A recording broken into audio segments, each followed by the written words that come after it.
Alrighty, guys and ladies, I'm very glad y'all are going to be able to join us today. And those of y'all that don't get to join live, if y'all have any questions that you'd like answered that weren't asked today, just leave a comment and we'll get to it. And I'll get it to Mr. Bart. But today we're joined by our gosh, I think it's our first Force Recon guest this year, actually. So a great guest to break that dry streak on a Force Recon man. We're Our guest today is Mr. Bart Russell. He was with First Force Recon, 66 to 67 with Fifth Platoon. But to start it off, if you'd like to read a little bit more in depth on Mr. Bart. He is mentioned in Mr. Andy Finlinson's book, Andy, a prior guest, at length. As you can see, I've got some stuff dog-eared. So it's and of course y'all know from Andy they got into some hairy stuff, but we're going to be able to hear some other sides of the hairy stuff from our guest today. So without further ado, thank you, Mr. Bart, for joining us, and I'll hand it off to you and let you give a little bio on yourself. Okay. Let's see. Went in the Marine Corps early 65, late 65, I guess. Went to Paris Island, graduated from Paris Island. And while I was in Paris Island, one of our drill instructors had jump school wings on his uniform. And I just thought to myself, I didn't know anything about Force Recon or Recon at all. And I said, well, I have to do that, you know?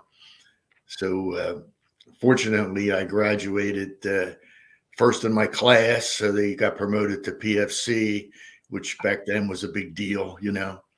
And so we moved on through the training and ITR and Camp Lejeune, Camp Geiger. And then of course the war was raging then. And we were, you know, I'll back up a little bit.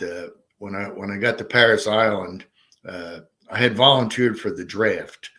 I'd gone to college for a year, and it wasn't for me at the time. So I come home, and you know, of course, back then, if you quit college, your draft notice was in the mail 2 days later, and so. A neighbor of mine, my parents, she was what they called the county clerk. And that was the person who regulated your draft. So I went down and talked to this woman who I knew. And I told her, you know, that I'd like to stay home until Christmas if I, you know, could. So she said that wouldn't be a problem. And she said, since you're an only child, she says, I can get you exempt. And I said, no, I don't want to do that. I said, but I want to go in the Marines. She says, well, I can do that too. Wow. Yeah. So it was February 2nd. I went down to the local courthouse, hung around at, I guess, 5 o'clock in the morning, I think it was. And all of a sudden, all sorts of people showed up. Then the great big Greyhound buses came. And everybody got on the bus, and we went to Newark, New Jersey, which was about a 2-hour drive from where we lived.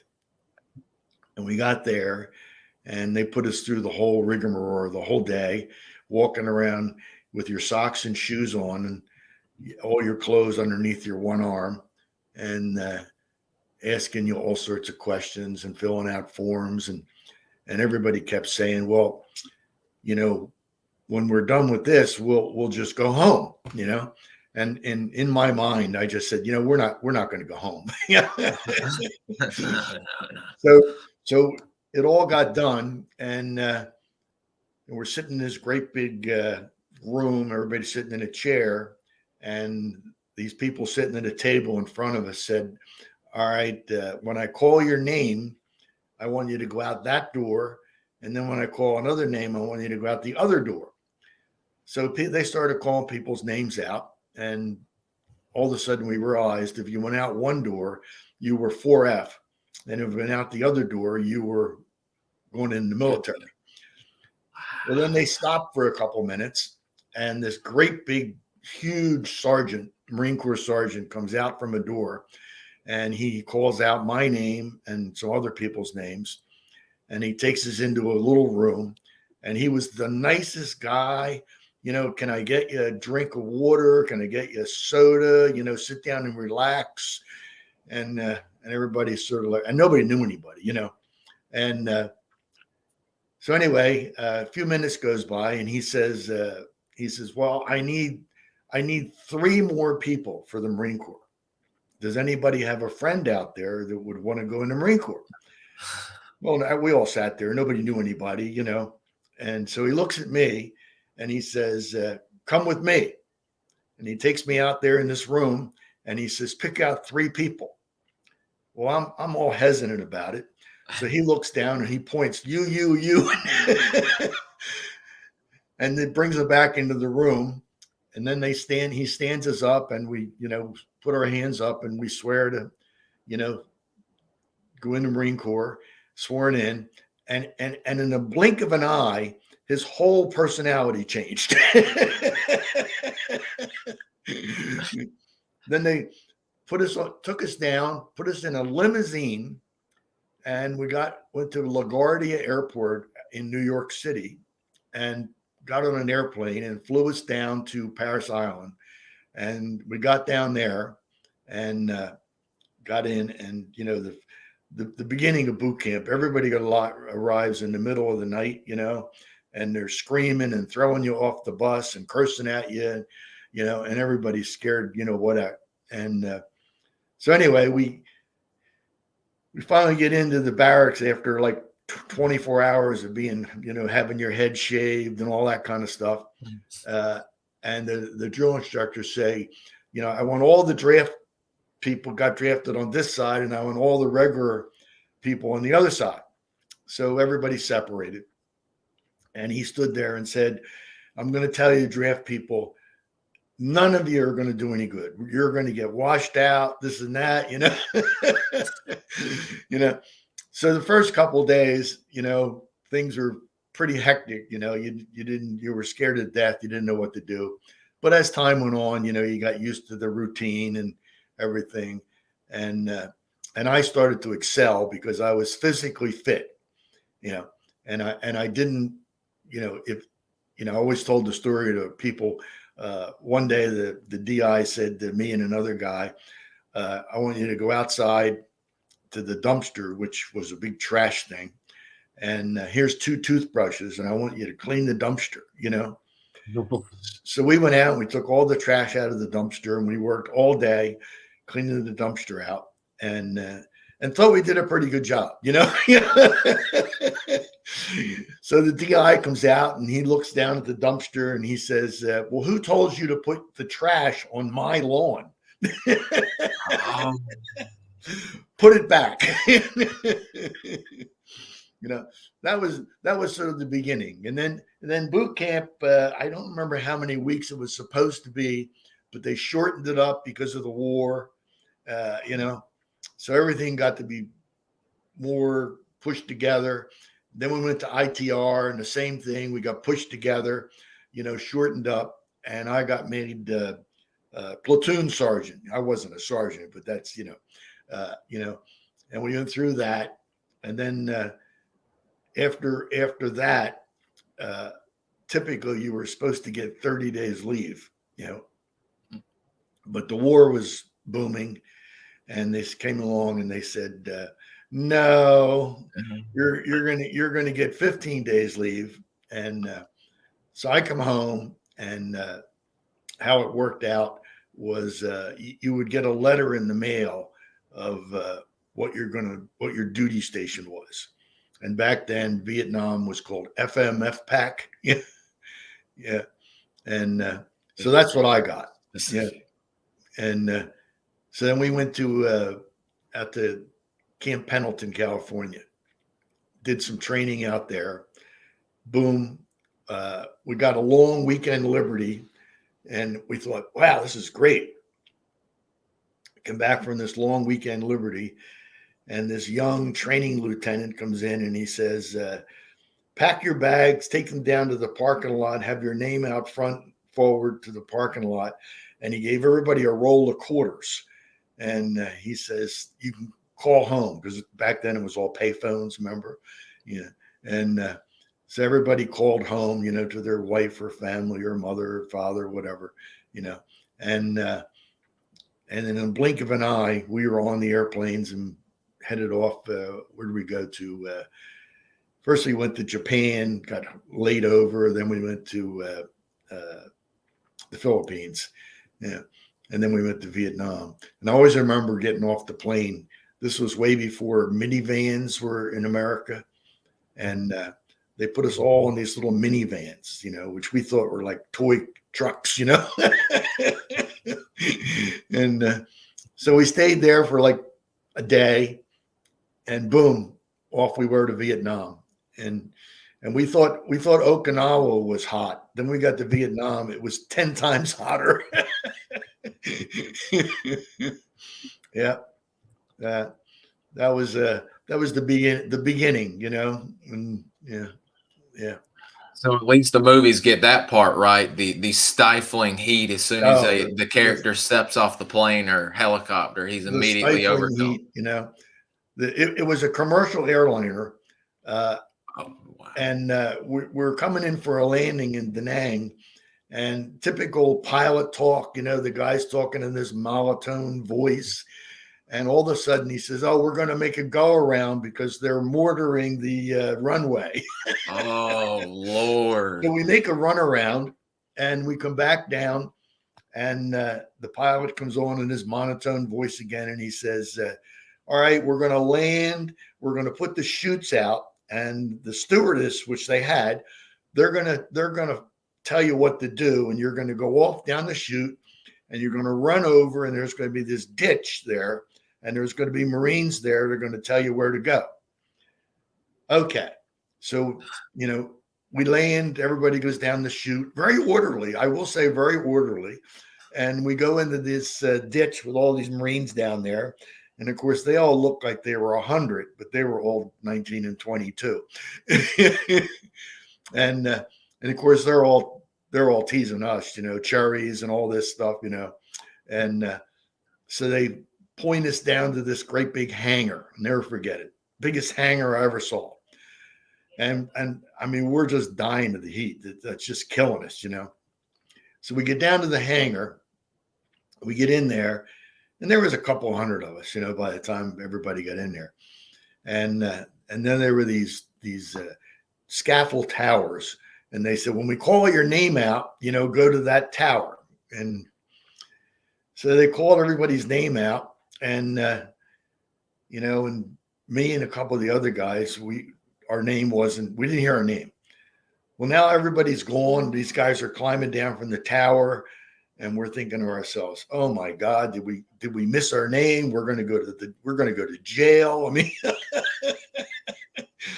so out of the blue, around from this great big hangar door comes this guy, and he's dusty and dirty looking, and he's got a clipboard, and he says, I'm looking for Russell and whatever these other guys' names were. So we said, yeah, here. And he says, oh, shit. Come on. And we went out, and we got in a chopper, and I guess it was maybe an hour flight, and we went to the DMZ. I'm like, oh my God, I mean, just, so we get up there, and the company clerk says, okay, the CO wants to talk to each one of you by yourselves. And it was an old bombed out French airport hangar, but with a bunch of tents. So we sit there on this little bench, and the heat's killing us. I mean, we're dying, And so these first two guys go in first, and one at a time. I'm the last one. They come out. I never saw them again. I don't know what ever happened to them. So I go in, and the CO, his name was Major Lowry, and I liked him. Andy didn't, but I get in there, and he says to me, "Well, he says, I'm going to put you with Killer Kane. He said, that's my best team. And he says, if you don't want to stay, you can just say no and walk out and you'll get sent to the grunts. No bad feelings or whatever, you know. I said, no, sir, you know. So I go over, the company clerk takes me over, gets me gear. It takes me into the tent. There's nobody there. It's empty. Okay, there's an empty rack. I sit down on the rack. I change my clothes into jungle gear and pass out on the rack for a little while, you know. And so all of a sudden, the company clerk comes in and says, your team's coming back in. And everybody goes down to the LZ to welcome people back. Okay, I'll get down there. And the company gunny, what was his name? Gunny Gabbard. He was a Southern guy, smoked a big cigar, you know, super guy, you know. You could ask the gunny, I need this, and you had it. I mean, and so we get down there, and the team comes off, and oh man, they're ragged looking, you know, and they're tired, half starved to death, I'm sure. So they go back into the tent, and I follow them back in. Nobody talks to me, you know, nobody, but you know, I'm the new guy. I'm sitting on this rack. And I'm thinking to myself, I'm on a rack that somebody got killed in, you know, and you know. So I don't know what to do, you know. So they say, well, they're going to go get some chow. Okay. So this sergeant, he says to me, come on, go with us. So we go and we eat. We come back. Nobody's talking to me. Nobody, you know, nobody. So the sergeant comes over and he says, look, I'll show you how to pack your gear and how to fix up your web gear and everything. And he spent some time doing that. And he says, and you're replacing me because I'm leaving in 2 days. I'm going home. So he's the only guy talking to me. I'm thinking to myself, oh God, the only guy that sort of made a friend, you know, is leaving. He's leaving.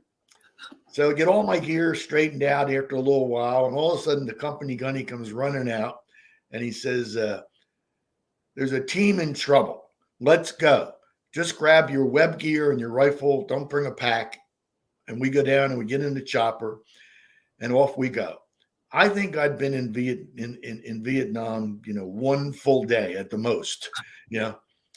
So we get out there, we land in the jungle, we run in, there's a team, they're getting lambasted, you know, they're pinned down. So we draw fire away from them. They were able to move out to the LZ. Then we back out. And I'm the last man in coming, you know, because I'm the new guy. So I'm the first man coming back out, you know. And so I stop at the little clearing and holler to everybody, go ahead, I'll cover for you, you know. So I'm firing away and they're running to the chopper. And then it's time for me. And I start running to the chopper. And the gunner on the chopper, you know, he's laying out some 50 calibers all over the place. And everybody else is shooting. And it was one of these 47s with the back door going down, you know. And so I jump in, you know. We zip up into the air. And we're up in the air. And total silence. I mean, you know, nobody says a word coming back. I you know, and I'm thinking to myself, wow, you know, my heart is just coming out of my chest, you know. So we come back in. We get back into camp, you know. Okay, go back into the tent, you know, and a couple of the other guys says, come on, we're going to go to the club, you know, in the Marine Corps. You always have a club, you know. So we go to the club. Well, now I had in that 1 hour time had proved myself, you know, and then it went from there, you know, you know, but I thought, oh my God, you know, That's amazing. Myself, what in the heck did I get myself into? Yeah. And what a good way to prove yourself right off the bat. I mean, literally scooped up as you're getting ready and learning, and there you are in the jungle right off the bat. You know, Bud, you just never would have ever thought that something like that would be possible, you know. But you know, then from there on, I mean, that was in the DMZ, and we ran one patrol after another, you know. And totally seat of your pants patrol type things. They didn't have all the, once we went down Da Nang months later, things were much more organized, you know. We didn't have a lieutenant, and I became point man soon. I don't know why that ever happened, you know. And but we ran a lot of patrols, and I never got anybody killed. That was a good thing, you know. And then what happened after that? Oh, I on one patrol, they up in the DMZ, not down in Da Nang, but up in the DMZ, they had what they called razor grass, and it was this prickly thing with sharp prongs on it. Well, I got a gash on my shoulder out on patrol, and you know, in Vietnam, nothing ever healed right. You know, I mean, yeah, you know, everything was dirty and hot and sweaty. You know, so they sent me down to a rest camp and down by China Beach. No, not China Beach, but down by Monkey Mountain. And I can't think of I think what's called Camp Carroll, but I'm not sure. So I'm down there and I'm on light duty, and it was right on the beach. So you didn't do much all day long. And you went down to the corpsman, and he would change the bandage, put some salve on or something, you know. And then all of a sudden, this sergeant came along and said, "You're going to go out and sit in a bunker at night and watch for the enemy out in the ocean." There was no enemy out in the ocean. So, okay, you know, he told us that's what we had to do. So, you know, we did it. And so one night we're out in the bunker, and one of the guys, he had a little transistor radio, and he's playing music. So the sergeant comes along and says, you know, turn that music off, you know. So I said to the sergeant, I said, you know, nobody can hear it. You know, it's low, you know. And he says, well, you know, are you disobeying an order? I said, well, no, I'm not disobeying an order, you know. And so we turned the radio off, you know. But a little while later, we turned it back on. So the sergeant came by again, you know. And so he says to me, all right, tomorrow morning, you know, right after chow, meet me out. They had a sand pit where they filled sandbags. So I go out there, and I got a bad gash on my arm, and he says, all right, you know, for disobeying, you got to fill these sandbags up, you know. So I'm doing the best I can with sort of like one arm, you know. And he comes by a while later, and he doesn't think I'd filled as many as I should have, you know. And I said, oh man. So he finally says to me, we should settle this. And I said, what do you mean? And he'd take, you know, back in Vietnam, you only had your rank on your hat, you know. And so he threw his hat cover off to the side, and he says, come on, we'll settle this, you know. Oh. Well, at the time, I think I was a lance corporal and he was a sergeant. And I said, no, you know, because I knew if I did, I was going to get in trouble, you know. But he kept pushing at me, and kept pushing at me. And of course, you're young, you know. So I said, okay. So we get in a little tuffle, and I knock him out, you know. I mean, and so I think it's over, you know. I think it's over, you know. No. Manly thing, it's over, you know. Well, a little while later, somebody comes down and says the CO wants to see you. So I get down and the CO was this young lieutenant kid, you know. And I go in, and he tells me, you know, what the sergeant had told him, and I said, well, you know, he instigated it. He took his cover off, you know, so, you know, blah, blah, blah. So he says to me, well, what do you think I should do? And I says, well, you know, you know, in my opinion, sir, you shouldn't do anything, you know. No, that's not, you know, that's not going to happen. So I said to him, well, how about if I just go get my gear and I go back to Force Recon, get out of your hair? And he says to me, all right. Everybody wins. Everybody wins. So I get my gear together, and I walk out to the main road, and you know, in Vietnam, every time a truck would go by, somebody would say, you know, you need a lift, you know. So, okay. So I kept saying, you know, I want to go to the Da Nang Air Base to where the helicopters are. So this one truck, okay, they were going there, and they take me down, and I find the helicopter area, and I didn't know any of the pilots or anything. And so I walk up to this one guy, and I said to him, "Are anybody heading up to the DMZ? I want to get back to Force Recon." And he says to me, "Well, they're not there anymore. They moved out to Da Nang." I said, "Really?" "Yeah." He said, "They're out by Hill 327, which was the Marine PX," which I had no idea where that was. So I said, "Okay." So he says to me, "Walk out to the road there and flag a truck down, and somebody be going out there." So I go out there, and a couple of times trucks go by. I asked them, no, they weren't going to, but this one truck came along and says, "Yeah, we're going out to the PX. Come on, hop in." So they take me out this road. It was a good hour ride, in a big 6x thing. And so we get out near the PX, and they say, "Well, where do you want to go?" And I said, "Well, I want to go to Force Recon." And he said, "Oh, it's only another mile down the road. We'll drop you off." Okay.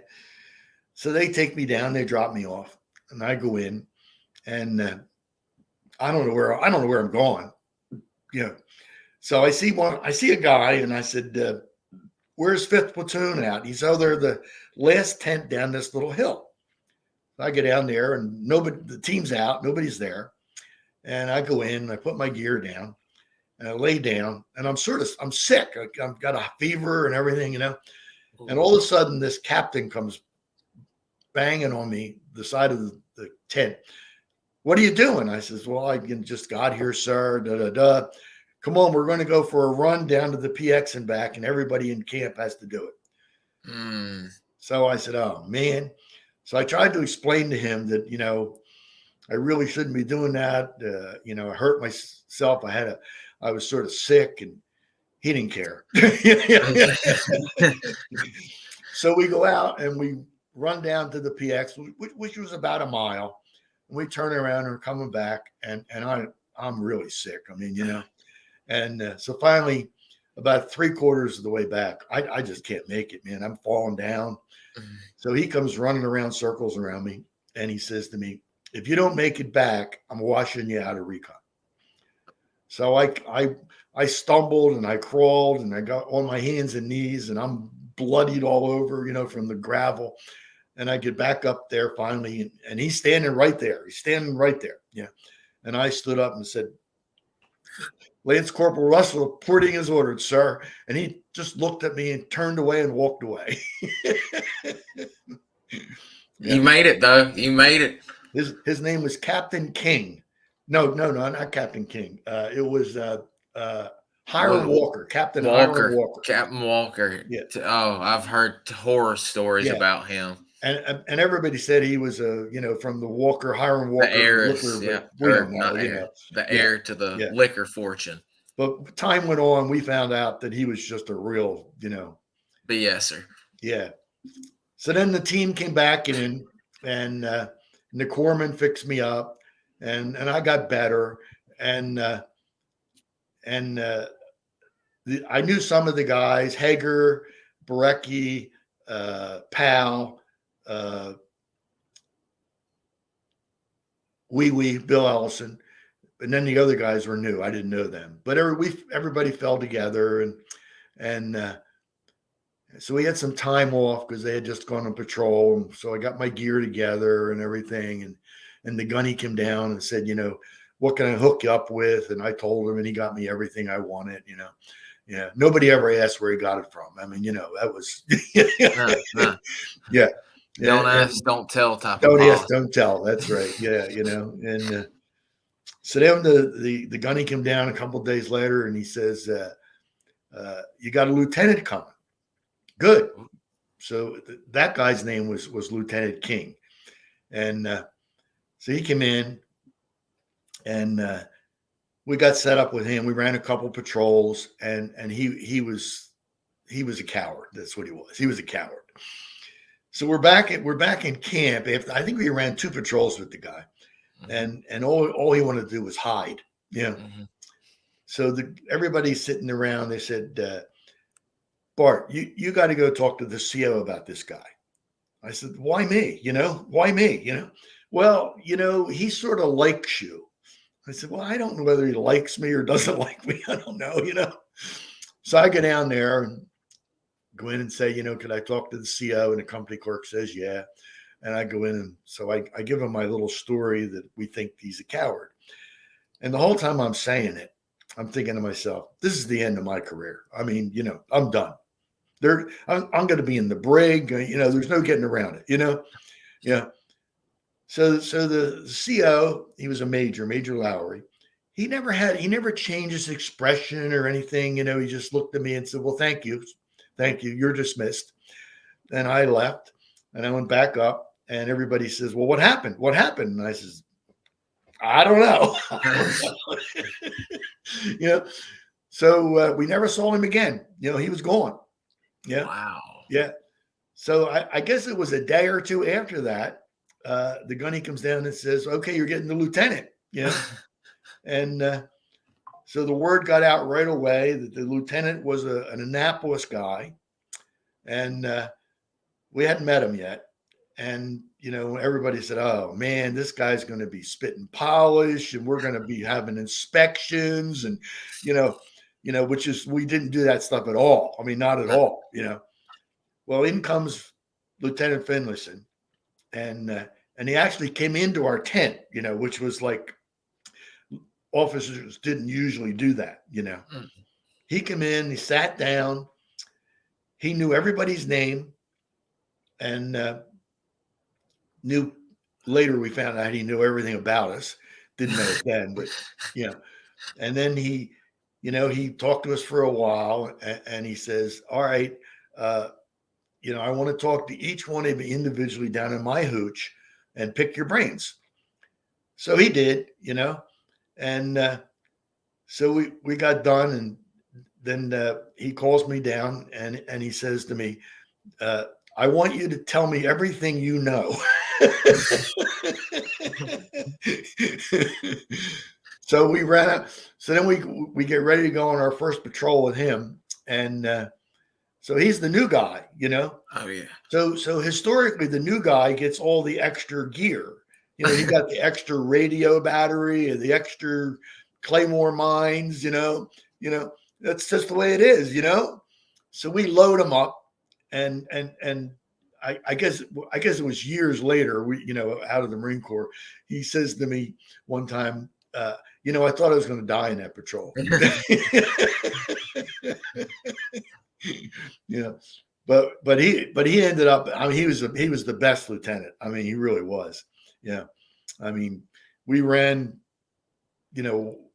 lots and lots of patrols, with him, and I think I ran 25 or 26 patrols with him, and we were seasoned. We had not all of us, but a lot of us had been in the DMC for months.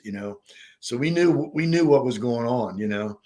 And Andy quickly learned. He quickly learned, and he was willing to learn. He really was. He was willing to learn, and he wasn't the spit and polish guy at all, No, which was good. Yeah. And then we learned later, because some of the teams would pull guard duty when they were back, and we never did.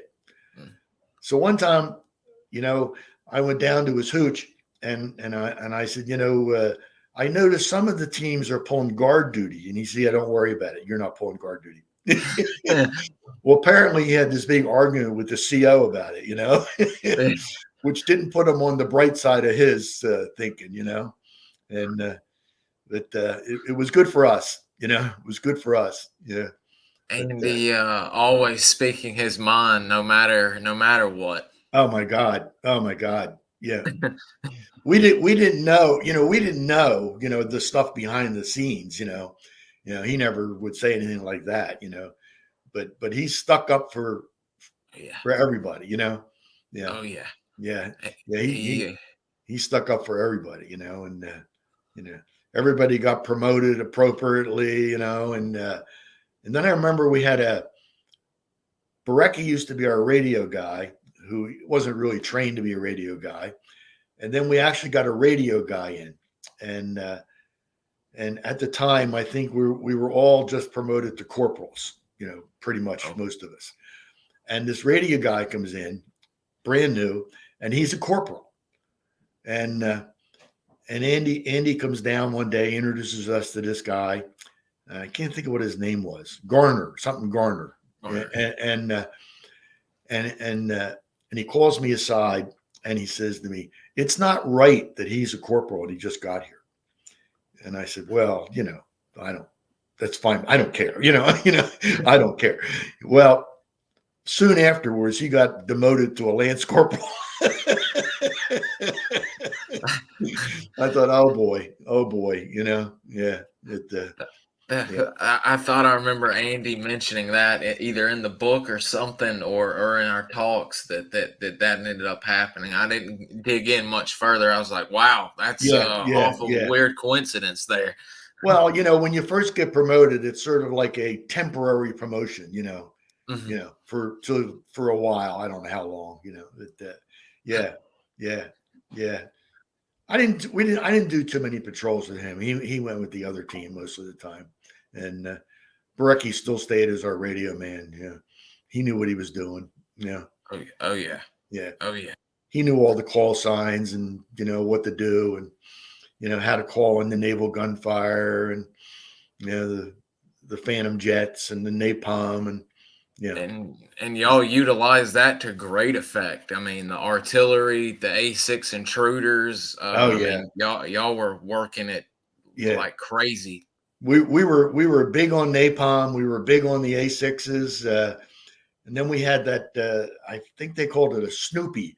It was this converted. I'll say a B-29 bomber or so. No, it's like a C-130, and Mhm. it had all these 50 caliber guns mounted underneath of it that shot straight down, and and it would cover every inch of the ground, by shooting them off. And we would call that in a lot of times on you'd see a battalion, we'd be way up in the mountains and we'd spy a battalion and we'd call them in and they flew high, they flew high and man, they would just wipe them out. Yeah. Spooky Inspector, you mean Yeah. y'all would there's a great story of that. I forgot what OP y'all were on, and y'all caught several hundred in the open, and Yeah. ended up calling in Spooky or Spectre. I forgot the time frame, which one was which, but Yeah. nonetheless, they worked them over. Oh I yeah. mean, Yeah. Well, we would do a lot of that. We'd be way. I mean, the whole premise was, go to a high mountaintop, and and then a lot of times you could look over 3-4 valleys, and you would see the enemy moving battalions up, and then we never could figure out that we never could directly talk to the Marine grunts battalions. You had to go back to headquarters and da da da, and things would get lost, mhm. But that was the Marine Corps, Yeah, Yeah, it was that way with the Army too. From us talking to the Army SF men and the SOG men, that they were dealing with some of the nonsense as well. yeah, yeah, yeah, There was one. I think you were on the patrol when y'all ended up coming across a Caucasian. I think yeah, y'all yeah, thought. yeah, yeah, yeah. What was that about? Do y'all think he was a Russian advisor, perhaps, or Chinese, or We thought he was a traitor that oh, but nothing. We never really heard anything more about it. Yeah, yeah. I've We never. heard numerous guys speak about that, and it's mentioned in some of the books that some of the recon teams, I think even third, had standing orders, third force, to look for this guy, or I think it was a pair actually, a black and a white guy. Yeah, I don't remember that now. Too many years, Bob. Yeah, yeah. Only reason I've been flipping through the books here recently, Yeah, or else yeah, I'm sure I'll forget it here soon as well. yeah, yeah, Um, yeah. I one of the real neat things I thought in Andy's books, besides the missions and everything, that we'll still speak about, but y'all having some of the visitors that were on base. You weren't you there as well when General Bradley actually showed up? Yes, I was there, and General Bradley pinned my uh, Right. bronze star on me. Yeah, Wow. yeah.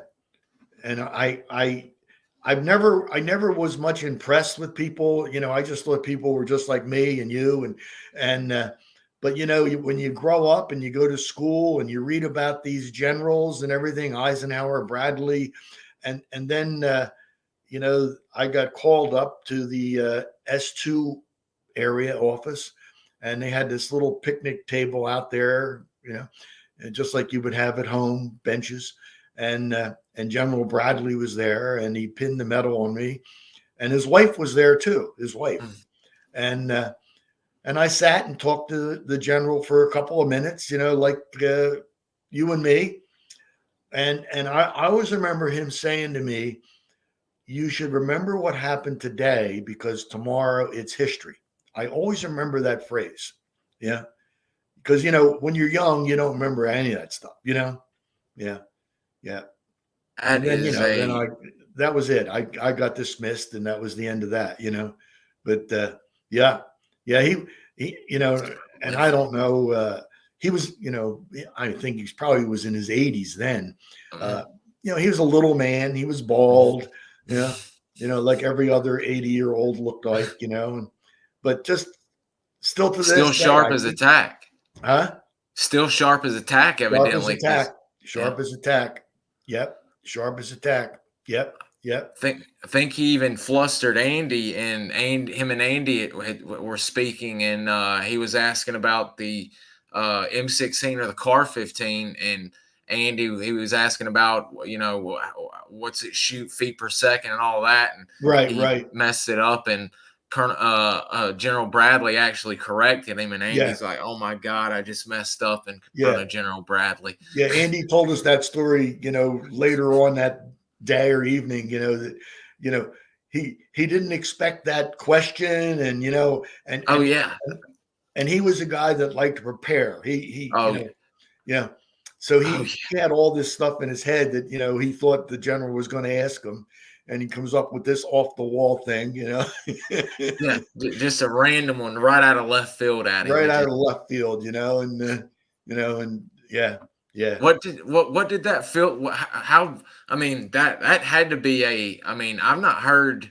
I guess it's happened, but I've not heard very many people having an honor like that, especially in theater or in Vietnam, having someone like General Bradley decorate them yeah. for their valor. I mean, I mean, I was thrilled, thrilled yeah, thrilled, yeah, yeah, yeah. now, did you end up getting a because you did get injured on a patrol, didn't you with Andy? Yeah, I got 2 Purple Hearts. Yeah, yeah, Okay, that's what I was wondering. I was yeah, about to say I could have sworn I know of one time that you got injured pretty good. And yeah. what I is got that shot what in you the said? face. Yeah, Yeah. yeah, yeah, Mm.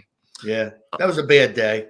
It was, and again, guys, Yeah, some of his Harry, not all, of course, 25 missions, but there's some very very high profile missions in this book that I recommend. Anytime yeah. someone asks me about Force Recon, Andy's books are him and Doc Norton are my first two men to recommend for authors. They're Well, they're like John Class. when I got shot in the face, that was 4th of July weekend.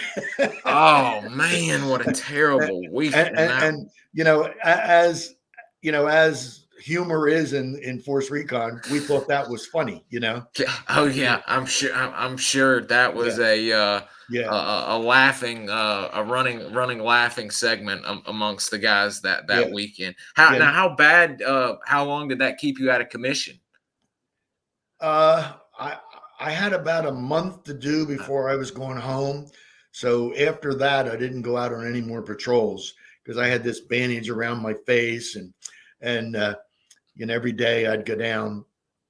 Well, no, I they sent me out to a hospital ship after we got taken out, I went to a hospital ship, and I don't remember what they did. It's too many years ago. Uh, they they stitched it up, and then when I went stayed there for a couple of days, and I remember well, back up a little bit. When we got in the firefight, uh, it was we'd been in a lot of firefights, and I thought, and we all thought that was going to be our last firefight, because I mean we were completely surrounded, and the enemy, which we know were hardcore North Vietnamese, because you could see their patent leather gear and everything, and and you were, within sight of the enemy, and so the things were getting worse and worse and worse. And at the time, I had this experimental. It was called a stoner, Yes. and it was a machine gun type thing. Had a big canister underneath of it, and so part of the job of uh, the point man is, well, first off, the job is to see the enemy before you get seen. But the other part is to sort of direct fire, and is that the stoner there? Yeah. Yeah. So anyway, we were really getting it was getting really bad. It was getting really bad. And then I got hit in the face, and it blew me back. It's not like TV, when you say, oh, boom, boom, it hurt a little bit.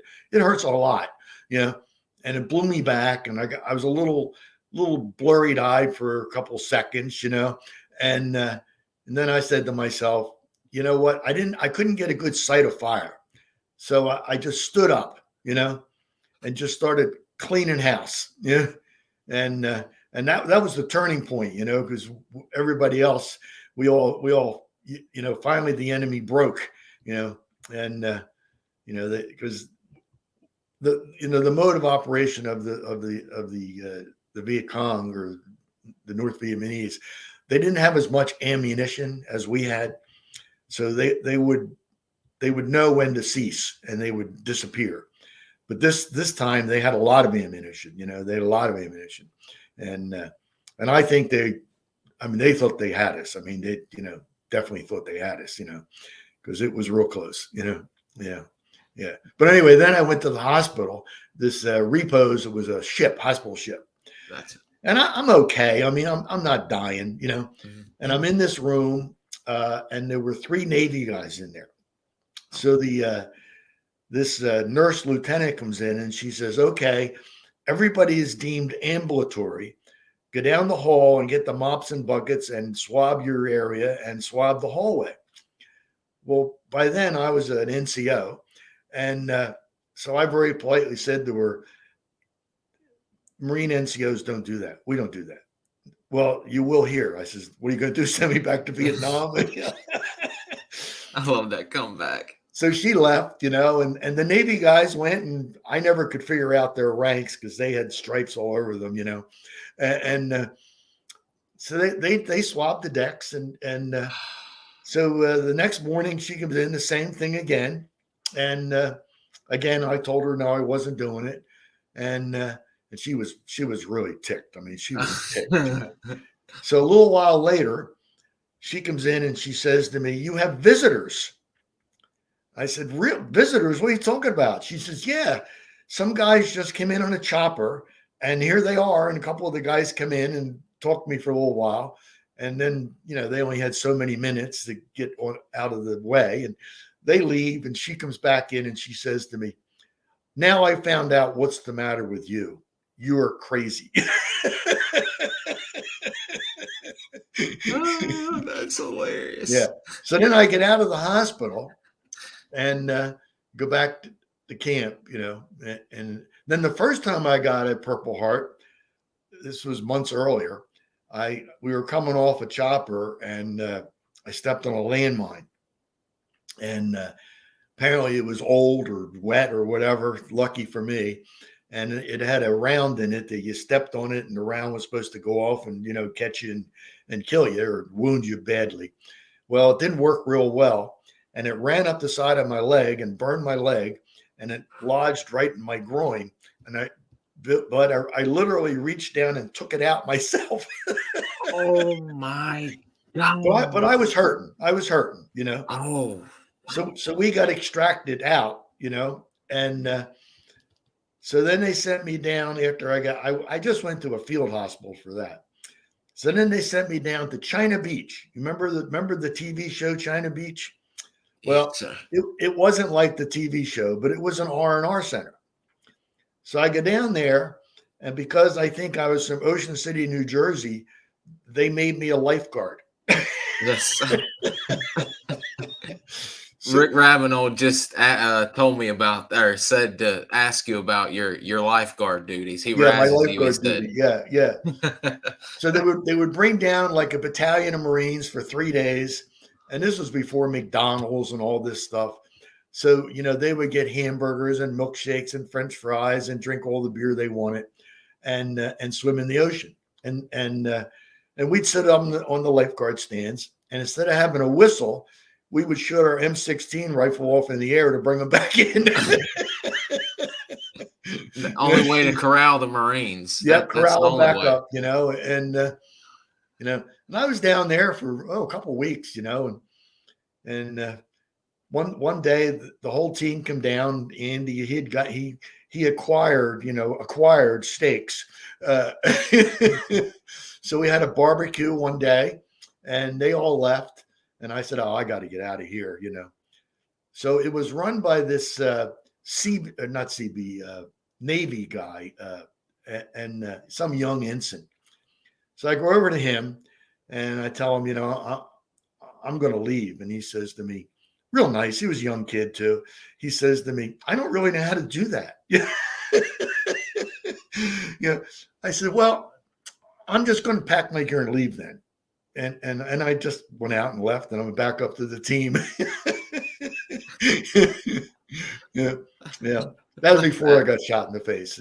And then, of course, everybody teased me, that why did I ever do that, And I said, "Well, I couldn't leave you idiots by yourselves, And yeah, I don't remember what month that was.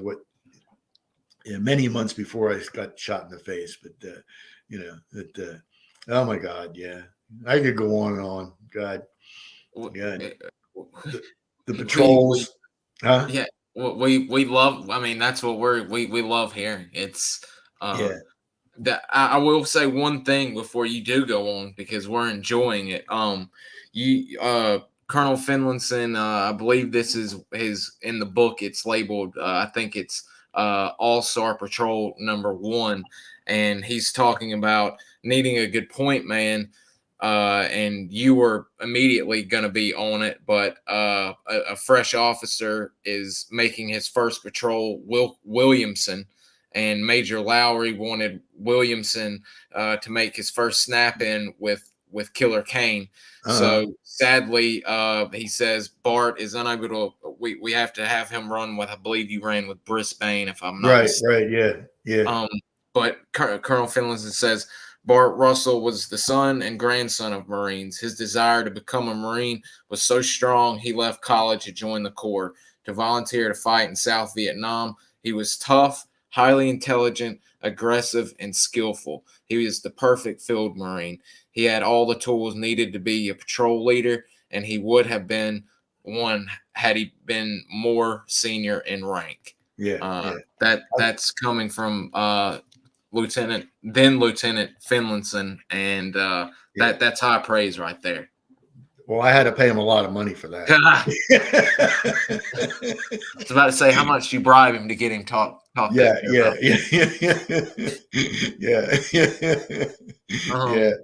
Do you mind if we take a few questions that have been coming in? No, sure, go ahead. A few built up that we can get to before we chit chat a bit more. Let's see. That's people checking in with us. This one comes up, and especially with Force Recon, this is always interesting because y'all had some surprisingly big and small people. Jason's curious, who was the biggest man you ever went out on a patrol with, and who was the smallest? The biggest man was Willie Williams. He was a big black guy. He was like a bull, Oh yeah. and the smallest was Wee Wee Ellison, William E. Ellison, and and speaking most of the time, none of the guys in Force Recon were big guys. That Mm. they couldn't take the heat and the bigger you are, the harder you fall type thing. Oh Uh, yeah. there were not a lot of big guys, and yeah, yeah, yeah, yeah. Willie Williams, actually, him and I, we both got shot that same day, I think, and I think he got a grenade in the back in his back or something. And Oh yeah, man, I did yeah. not know that. I thought I had a picture of Mr. Williams with gosh, there was another uh little guy, and I'm blanking on his name. That ran with Mr. Rick Rabinold. It may have been Pee Wee also. Yeah, I don't know. I'm Yeah. blanking. When I find that picture, I'll bring it up because Yeah. he had the little Marine up over his head, pressed like that, and it is quite a hilarious photo. Yeah. But Yeah. let me get to this one. I'll be looking for that. Daniel is curious. Did you ever encounter booby traps out there, such as tripwires or snap traps? Oh, all the time. Yeah, all the time. Yeah. Yeah. That was part of my job as you went through the jungle or the trail. We used to use a lot of what we call tagger trails, Mm, where the taggers would, go through the jungle and they would pound down just a, maybe a 6 or 7 inch wide little trail. But they always, we used them a lot because they were always hidden, and they were, yeah. And oh, tripwires, they were lots of tripwires and lots of booby traps, yeah, lots. Yeah, yeah, We've yeah. heard some nightmare stories from Andy and both Doc Norton as well about some of the ingenious methods they had. Their own stuff, or either some of the bombs that were dropped that were duds, them Yep. getting the explosives and Yeah. using against y'all, and Yeah. how careful y'all had to be out there. And Yeah. you, as a point man, as you said, you knew better and came across more stuff than anyone, being the point element, which Yeah. We always left the tripwires alone, though. I mean, we would, if possible, we just went over them, around them, because if we learned early on, if they were very ingenious, and if you say cut the tripwire, another bomb would go off, or another, mm, yeah, yeah, wow, yeah. wow. It, Yeah, it, it was that like when you got in a firefight, you never went and looked at the bodies because you never knew. You got away as quickly as possible. oh Yeah, yeah, yeah, yeah. Do it yeah, and get out of there quickly. yeah. We didn't mess with the tripwires. Yeah, no, yeah. They didn't Um, use too many claymores. I don't think they had.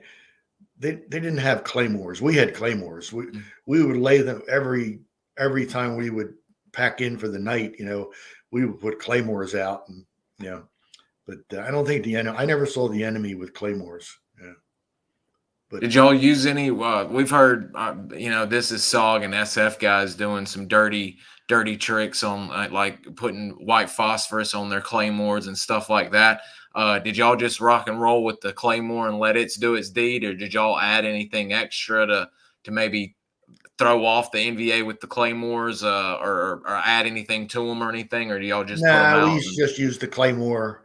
Maybe sometimes stick a couple of blobs of C4 on them or something like that. You know.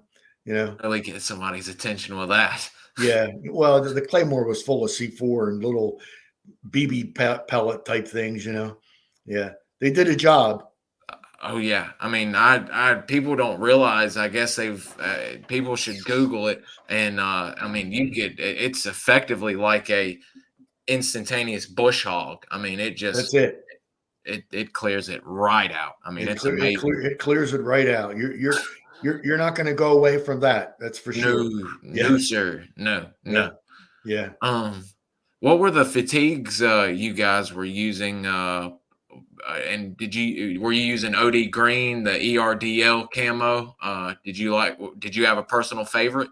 I always liked the green. The camo didn't dry as good as I thought it should have. Uh, uh, a couple of guys would wear the camo. Uh, I don't know. You know, we used to always tease them that it was like an ego thing. You know, you look cool in your camo gear. You know, and I stuck with the green. Yeah, most of us stuck with the green. I was Yeah, about to say, it's very rare to see a Force Recon guy in tiger stripes or really anything other than that conventional OD yeah, yeah, setup yeah. that y'all had. It seemed to Yeah, work very well for y'all, and y'all just rocked and rolled with it. that was good. You know, it dried quickly, and yeah, yeah. And was tough. I mean, that's another thing that counts. It's tough in there to where it's not going to rip right off of you as soon as you hit one briar patch or a hang Oh up no, line it or was something tough. like that. Yeah, it was tough. Yeah, yeah, yeah, yeah, Although I have seen a few guys that were running to the chopper and did not care about the bushes or anything, and they come out and they're missing below the knee from where the pants were ripped and cut right off of them from vines and yeah, everything. yeah, yeah. uh, We used to come back from patrol. Not all of us, but I used to go down to the corpsman, and he had gallons of back in those days. It was mercurochrome, you know, oh, which they mhm, don't make anymore. I don't think. no. And it was like purple greenish color, and you'd be all little cuts all over you, you know, and I'd pour it all over myself, you know, and and then as you went through the evening, you'd go to the club. And you looked like you had a real tan for a while until you sweated it right off, you know. Yeah. My And grandmother was a big mercurochrome user. oh yeah, That yeah. and methylate. And methylate She and black used. salve and black Oh salve. yeah, Yeah, she'd have us all gunked up with stuff, and we'd get stung, cut up on stuff. yeah. All it, It boy, cured everything. it Yeah. did, and it worked good. So that's neat to know y'all had it and were using it because I could see it helping out a lot for you guys. God, I used to get my stomach all burned. You get in a firefight, and you never. I never would let my uh, cartridge cases lay there. I'd throw them inside my chest, you know, and I'd be all burned up, you know, because you never knew you could have to reload because we had spare ammo, but it wasn't in a cartridge, yeah. And so I'd throw them in my chest, you know, and you'd feel them burning on you, but you were too busy firing, so it didn't make any difference, you know. Yeah, yeah. Come back I with think instant everybody did that, sunburn. you know. Yeah, That's yeah, that I didn't know y'all were carrying, extra ammo. God forbid if y'all had to refill mags. That's good of y'all to think to keep them and throw them in your chest rig or in your shirt or whatnot to where you could have them if y'all had to refill. I mean, yeah. I didn't even. I always took maybe 100 extra rounds in my pack. Yeah, Wow. yeah, Okay. I yeah, did not yeah, know that, and I need to yeah, write that down to make a note to ask yeah, people about that. Wow, yeah. that's very And you interesting. always had, you know, three or four magazines of nothing but tracers, so you could shoot them out and have you know the jets come in on a spot. You know, Uh-huh. everybody would shoot the tracers out, make a big arrow. You know, because Wow. you know you got to remember we didn't have GPS or anything like that. You know, No. you were sort of guesstimating where you were.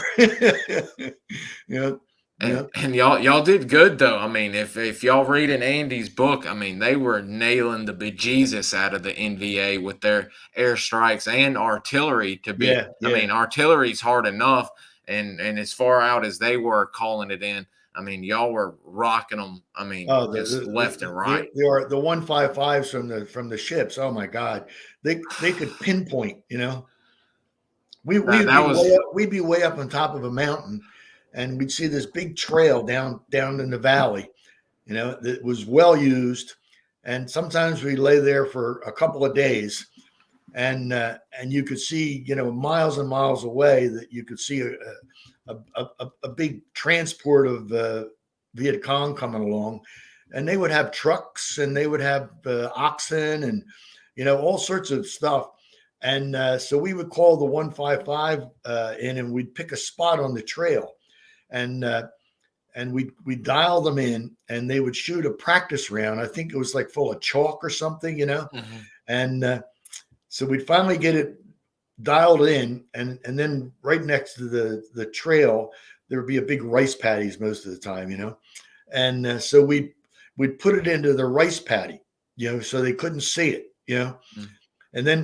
and then they'd give you a lock-in number, some code or something, X43Y, and then sometimes you'd wait a whole day for them to get to your spot, and then we'd call in fire for effect, oh my God, and just wipe them out. I mean, wipe them out, yeah. That's what was so surprising, seeing y'all were using the ships out in the South China Sea and getting them.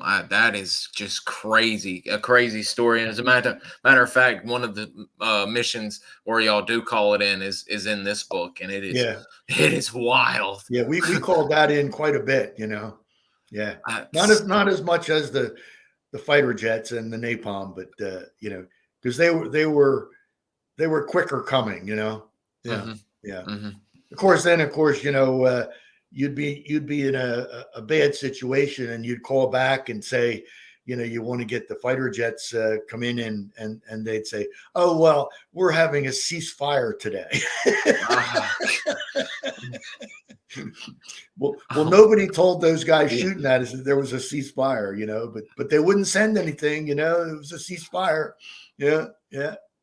Oh my God. Yeah. Then we'd have to, boot out of there and run away and hide because, Yep. That is a nightmare. Yeah. That's an interesting question. What was the most sophisticated piece of enemy infrastructure that y'all ever came across in the jungle? Oh gosh. Nothing really sophisticated, I mean, yeah. Strictly rifles and, what they could carry. Mortars, they were big Did y'all on come out mortars. any bunkers? Did y'all come across any big bunker systems or Oh, anything? bunkers that were, not nobody was there. I mean, they might have been there, but not there. Yeah, we came across a lot of little hamlets way up in the mountains that they'd never seen a white person in their lives. And we would try desperately to avoid contact with them because we didn't know whether they were friendly or the enemy. Yeah, and most times we were pretty good about that. Yeah. We used to come across way up in the mountains the old French rubber plantations that they were still working today. And one time we came across I guess it was a French chateau or whatever, and it beautiful. Probably at one time it was gorgeous. Way up on top of a mountain, and it had this great big swimming pool. So it had been a pretty mundane patrol, and nothing had been going on too much, and it was really hot. So I think it was Andy said, a couple of you take a dip in the pool, and and the others, and we'll take turns. So a couple of the guys went in the pool, and I hadn't gotten in the pool yet, and I'm looking down in the water, and the water looked like it was moving, So somebody else waved everybody out. There was only two of them in there, I think, and they got out, and somebody threw a big rock or something down into the water. Well, all of a sudden, there were thousands of snakes swirling all over the Oh, place. So we quickly left that area. Yeah. Now, whether the snakes were going to bite you or not, I don't know, but we didn't ask them. Yeah. I'm about to say not sticking around to take that chance at all. No, no, no, Ugh. no, God, I no, hate snakes. no, Ugh. no, Um, no. Andy mentioned in the book, I can't remember if it was Killer Kane or Rice Patty Recon, that one of the teams he had, or I guess it was Killer Kane, that they went to saw one of FOB1 in Da Nang and were getting some, I believe, rappelling training or Oh either. yeah, yeah, we did that. Yeah, Okay, yeah. what was that like going over and meeting up with the Army's equivalent to Force Recon? What was it like with you guys? That was a blast. Yeah, it was a blast. Yeah, yeah, yeah, yeah. It was a blast. We were better than them anyway, so it didn't make any difference. Yeah, Shots fired. Shots fired. yeah, They say the little group I'm in, they always say they enjoyed seeing you guys when Force Recon teams would stop in yeah, and yeah, all that. yeah. Well, they lived like kings. I mean, they had. Yeah, I was about to say as well. They were living the good life. They were living the good life. That's for sure. Yeah. God, when we were in the Uh, DMZ, right down, we were living in muddy old tents, and we would go up at night, and the CBs would lay down this like wire mesh for these runways for choppers to come in, and we'd pick them up and put them in our tent because the mud would start sinking down, and we would eat sea rations, and once in a while they would bring in some hot food on a chopper, and right down the road were a half a dozen of these mobile homes, and that was the Air Force with a radar station in it. And they had 3 hot meals brought in every day. So we found out that they had central air conditioning, and oh yeah. so we went down there one day, me and a couple of buddies, and we said, we'll give you jungle boots if you let us sit here in the air conditioning. So we would swap them for jungle boots to sit there in the air conditioning. And yeah, yeah. But the Army guys, oh my God, I mean, the That's Air Force, crazy. they live the I, best. I was about to say the Air Force guys getting the Car 15 and all the new weapons before even SOG and you guys Oh yeah, is ridiculous. they had all the best. They had all the best. Yeah. Yeah, we went down to the Air Force base one day. We were going to steal beer from it was called, what was it called? Red Beach. That's where all the ships would come in. So we got a truck, and me and a couple of the guys, we went down there. We had a clipboard because if you have a clipboard, you're important. And we told this guy at Red Beach that we were here to pick up a pallet of Budweiser beer. Ooh. Because we only had Korean beer. Yeah.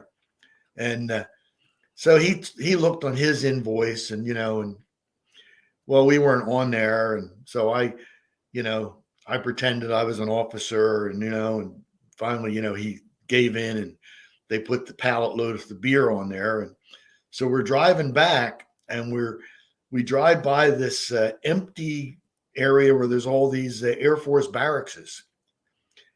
So we stopped. And we went in there, and here they had beds and mattresses and pillows and sheets and these great big fans on a stand. So we loaded them up, as many as we could get. So we go back up to camp. I divvied them out to everybody, and I took a great big fan and a bed and pillows and mattresses and sheets down to the CO, because I wasn't dumb. Oh yeah, got to cover your bases. Yeah. And the next day, the MPs were up, to the CO, wanting to know, who took the stuff out of the base down there. And the CO said, "Not us. Nope. Not us. Nope. Get out. Get out." Another win for the Corps. Then he sent the company clerk down a couple of days later, who is a really good guy. I can't think of his name. And he said, the CO wanted to know if you could get him an air conditioner. Yeah. Did you end up getting able to find a air condition for him, or No, I was that never did. We looked. We went down to the base, and not for lack of trying? the little window air conditioners, and and they were all in like office areas. People were working in there, Mhm. and we walked all around that whole area, hoping to find a room that was empty, and we were going to steal that sucker. you know, I, I but love we, that. That is a wonderful story. oh I yeah, can only see you guys creeping around looking for an air conditioner. I love that. oh yeah, yeah. But we didn't get it. We didn't get it. Oh, what a I shame. don't know whether the electric would have handled it anyway. I mean, but maybe I don't know. Get, worth a try at Yeah. least. Anyways, And we had a light bulb in our tent. I mean, a light bulb. a light bulb. A Yeah, light bulb. yeah, yeah, yeah, yeah, Oh man. Oh yeah, man. yeah. Jason was curious if you would be open to speaking a little bit about your father and grandfather's service in the Corps, Oh, sure, or sure. if Yeah. Well, my grandfather, uh, he came from Scotland as a young baby or a boy with his brother, and they got somehow ended up in a priest house in Philadelphia, and they were technically slaves, scrubbing the floors and stuff like that. And then when he got about 14 years old, he ran away from the priest house, and World War One was coming along. So, and his brother stayed, and his brother actually became a priest, and he never liked his brother. But anyway, so he joined the Marine Corps for World War One, and back oh then, this was in Philadelphia, Pennsylvania. Uh, they all went down to the docks, and the ships were there, and you got everybody's ready to go, and then the war ended right then. So they turned everybody around and they had all these tables. Well, this table you could re-enlist, and this table you could get out. You know. So my grandfather, he didn't have any education, and so he went and he wanted to re-enlist. Well, by then he was 15 years old. oh god. Well, they said no, you weren't old enough to join, and you broke the law. So they took away his severance pay from the military, at whatever it was, probably, might have been $20, but back then it was a lot of money, and so then that was that. And then he ended up, he had a gas station for years in Philadelphia. And then World War II came along, and my dad was from Wilkes-Barre, Pennsylvania, up in the coal country. And so he wanted to get out of everybody in his family worked in the coal mines, they actually owned a coal mine. And he didn't want to do that. So he left and he joined the Marine Corps. So then he gets in the Marine Corps, and he goes to the Pacific, and they make him a horse Marine. Oh. And he was the last of the horse Marines in the Marine Corps. And they would go from island to island to island. And the theory of the Marine Corps was they could ride these horses around looking for the enemy quicker than walking around. Well, my dad said, in the 4 years he was in the South Pacific, he never saw a living enemy ever once. yeah. Yeah. But that's that's the way the Marine Corps is. Well, we have this stuff, so we're going to do it, So then my grandfather, World War II comes along, and now he's too old. Yeah. So he goes down, he lies about his age, and he gets in the Marine Corps. And he became a driver for some officer, but never stayed in the States the whole time. Yeah. And so that was, and then when the war was over, they both got out, And then my grandfather, his name was Bartholomew Joseph Barrett, and my name is Bartholomew Joseph Russell. So I'm back from Vietnam, and I'm in Camp Pendleton, California, waiting to get a plane to come home on leave. And I'm sitting in the NCO club having a beer or something, and in comes this general. Everybody jumps up to attention, and the general says to the bartender, I'm looking for Sergeant Russell. And of course, the bartender, he didn't know anybody, you know. And I said, well, here, sir. And he comes over and he sits down at ease, and he says to me, I had a driver when I was in the Marine Corps, and his name was Bartholomew. And I'm just curious because he was actually going to give me my Bronze Star again in the United States the next day. And so he saw it on his docket list. So he says to me, and everybody called him Bulldog. I said, yeah, that was my grandfather. So the next day he gives me my medal again. You know, it was just because of ceremony. And so then for the next couple of days before I left Pendleton, every time you're walking down the street with a couple of buddies, the general car would come down, the little flags flying on the front, you know. They'd pull over, roll down the window. How are you today? How are you today? And of course, everybody's going like this, you know. Holy cow! That But is imagine, so. you know. Yeah. That is. Oh, I mean that is wild. That you've Wow, got a that's heck of wild. a Yeah. Marine Corps family history right there, Yeah. sir. Yeah. Yeah. Yeah. Then, Gosh. then my dad, when he came back from the Pacific, they sent him to Klamath Falls, Oregon, uh, and him and everybody else on the horses, they fought forest fires on the horses. Yeah, Wow. yeah, yeah, yeah. What Until an he, yeah, interesting. I mean, I can't. I mean, I can imagine fighting fires anyways, but with horses, good yeah. lord. Well, the theory Wow. was the horses could trample down the The dirt around it. I emerging don't know. brush. Yeah, Wow. That, he said it was pretty dangerous. You know. oh, I can only imagine that had to be ridiculously dangerous. And he used to always say, you know, when I was young, he had never seen a horse in his life. Wow. And there he goes on with his career to be on a Yeah, horse yeah, yeah. nonstop. But you know, that's how the Marine Corps is. You know, you know. Yeah, yeah, That is just beautiful. yeah. That beautiful. When I went in the Marine Corps, you know, you take all these little tests when you're in boot camp, and my dad had electrical contracting business, so I put down, you know, I'd like to be an electrician, you know, and you know, okay, well that didn't happen, you know. And then when I was coming back from Vietnam, you know, now that I had learned more about the Marine Corps, you know, what duty station would you want to be in when you come back to the States? Well, I said I wanted to be out in Camp Pendleton, so I got Camp Lejeune. Ain't that funny how the Marine Corps works? Yep, yep, yep, yep, yep, yeah. But you learned, you know, it took a It's like while, but you learned. Yeah, it's like, why even give me the choice? You already know where you're gonna send me. I Don't know. ruin me Yeah, like that. yeah. They want to make you feel better, you know. Yeah. At Yeah, least give you think you've got a choice. yeah, yeah.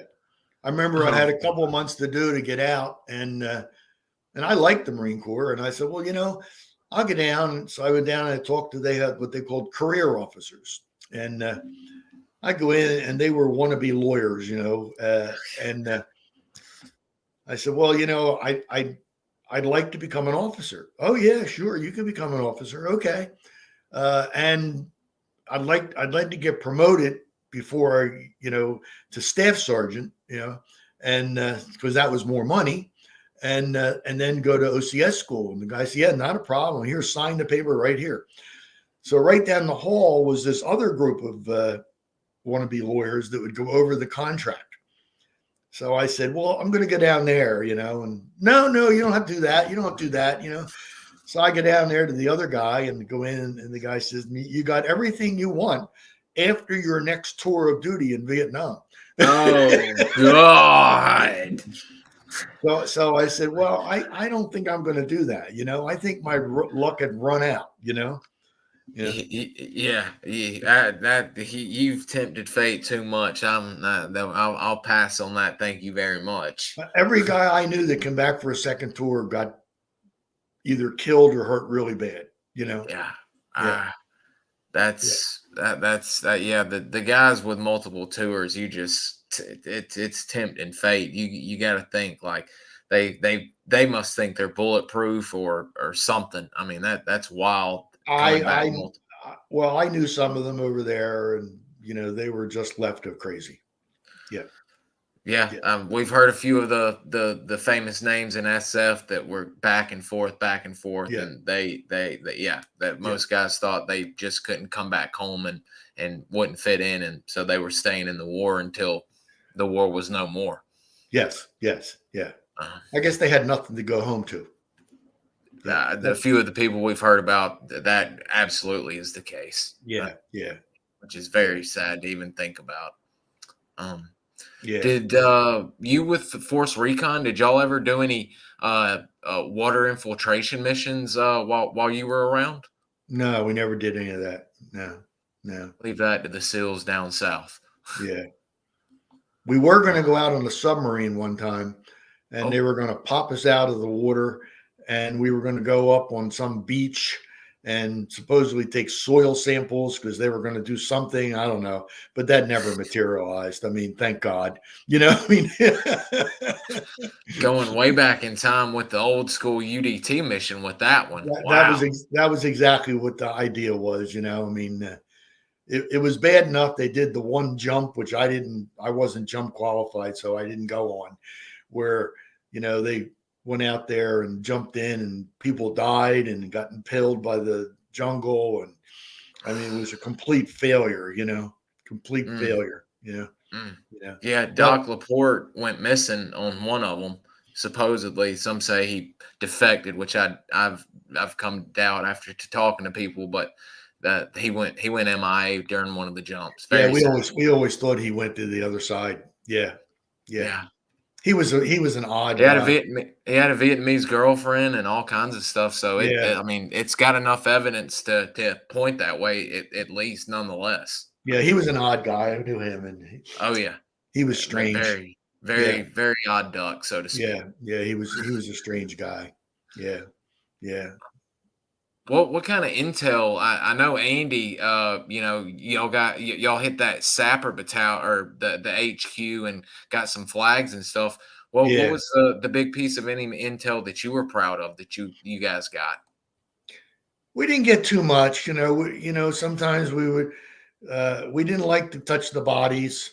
Mm, But if we saw something that we could get, you'd get money, mhm, that was from, they could tell where it came from, and letters, and and handwritten maps, drawn maps of, they were going from point A to point B and things like that, and uh, not too much, because we were careful not to go near the bodies. I mhm. mean, yeah, and didn't get too much. Andy on that one patrol, they lucked out and they took Yeah, everybody out, and yeah, I that mean, was a coup right there. I mean, they yeah, really, really. it was a hoot.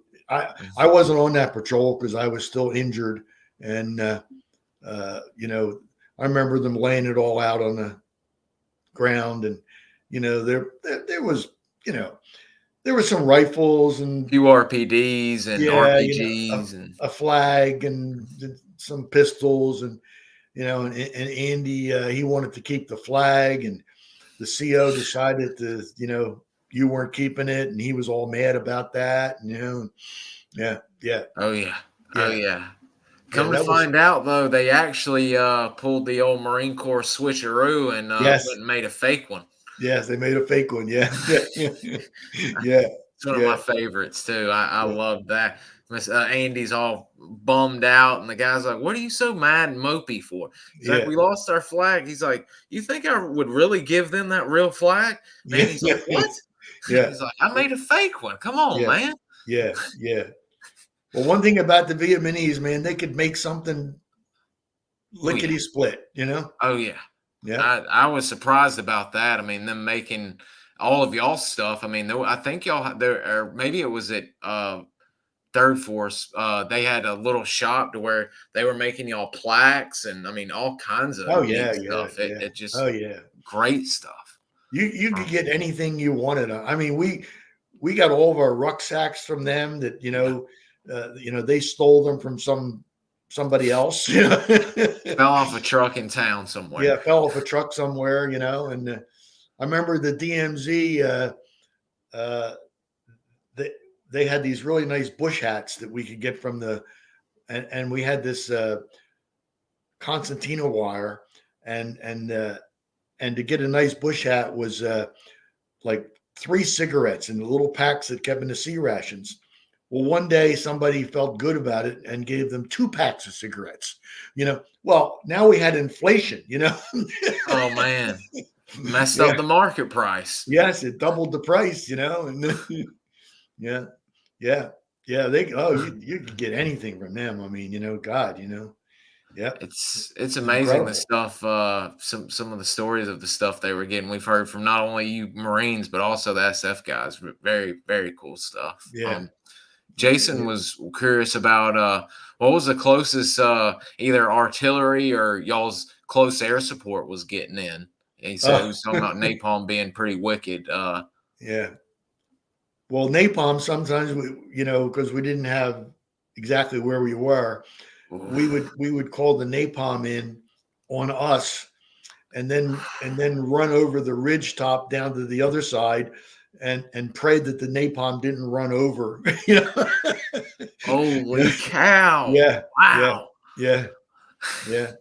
Because that's you didn't know really where you were, and then airstrikes. Oh my God, sometimes we'd call airstrikes in, and we'd shoot out the tracer rounds, but the jet jockeys used to tell us that they really couldn't see anything. They're coming in at 500 miles an hour, and sometimes they come in shooting those rockets out, and you'd say, I mean, your skin was getting hot. I mean, yeah, yeah, That is tough. yeah. That napalm's now. We've heard some wild tales of some guys calling in napalm and the effects of it, and Uh, oof, that is some rough stuff. it, it was the ideal weapon for Vietnam. The ideal Oh weapon. yeah, Yeah, that yeah. that and a good Willie Pete getting it in somewhere on Well, yeah, something yeah, yeah, sounds like it would do some damage as well. yeah, yeah. Um, I remember in the oh, beginning we used to carry uh, a gas mask and see something or other gas. CS gas. Yeah, and we quickly found out that was no good. Mm. So we abandoned that idea. You know, and Nixed that very a quick. lot of times you couldn't throw a lot of grenades in because they'd bounce off a tree. And some when I would throw grenades, I would like throw them way high, so they would sort of funnel down through the branches, and that worked, and yeah, and Time then it just right, might get an air burst on them if yeah, you yeah, if you get it right. and then those M79 grenade launchers, we loved them. Oh man. They were awesome. They Did weighed y'all next have the to different rounds in them, the different canisters for yeah, slow yeah, buckshot? And yeah, yeah, yeah, wow, yeah, that's yeah. so cool. I mean, that's literally like an old pirate gun mixed with a big single shot shotgun. I mean, Yep. It you looked like could a giant 45 caliber, cartridge, you yeah. know, but and they weighed nothing. I mean, they were plastic, you know, and uh, and we literally would throw them away after every patrol because the Wow. plastic would get hot, and so we'd throw them away and get a new one, all the time. Yeah, and fortunately, we had the ability to do that, and but they were brutal. They were brutal. Yeah, they were brutal. Yeah. Some of you guys were lethally on point with those things. We hear guys talking about they weren't able to hit anything with it, and so I've heard stories of some of the Force Recon guys could hit a gnat, Oh, from we did good with 20. them. Yeah. Yeah, we did I good mean, with them. Yeah. Yeah. Close range. I mean, they were close range. oh yeah, oh yeah, They had a little sight on it, but that was worthless. like the old 1800s rifles, the Yeah, little yeah, flip up yeah, scroll. Yeah, yeah, yeah, yeah, it's always funny seeing people trying to use those things, and they were easy because they really had no kick, you know. So Just a boom. you could hold it, point it, and shoot it, you know. And yeah, yeah, we were very effective with that, you know. Yeah, Oh yeah. yeah. And We, they've come in handy also. I've heard I can't remember if it was Andy or Doc Norton or someone, but when they ended up getting the early strobes, they ended up putting them on in their M79 and holding it up so Spooky Inspector could see them and work the target all around. oh yeah, Yeah, uh-huh. so pretty ingenious. Not just a shooter; it can help you out with close air support too, evidently. Well, we had those pop flare things, you Oh, know. yep, the little pin flare. You took it out, turned it around the other way, and shot it up, and it was a parachute, and Mhm. it lit Wow. up the night. It Oh, lit up the yeah. night. Yeah, yeah. We were, talking to someone that was on Hill, uh did y'all have Hill 950 or was it 870? I can't remember which hill it was. I don't know. He Yeah. was talking about he was on radio relay listening duty, and they popped one for some reason. And next thing you know, they see NVA trying to come up the mountainside, and they just start Yeah, yeah, letting them have it. yeah, I was like, thank God you popped that thing when you did, or yeah, y'all yeah, might not be here talking to us. yeah. Um, We didn't pop too many of those because that would give away your position, you know. oh Yeah, yeah, in yeah, a heartbeat. I mean, yeah, whew. yeah. We were real careful about not letting them know where we are, you know. I mean, we never talked on the patrol, you Mm, know, because sound traveled. Uh, we never really cooked on a patrol, you mm, know. Once in a while, you know, if you're up on a mountaintop or something, you mm. take a little ball of C4, put it in the can, light it up, and you could heat your food real quick, you know. Then they come out with those. I forget they're called. They were food in a bag, and you put a Ended little, rations. yeah, you put a little water in it, and you sealed it up, and you shook it up, and you got Mhm. a hot meal out of it. You know, I actually liked them. I thought they were pretty good.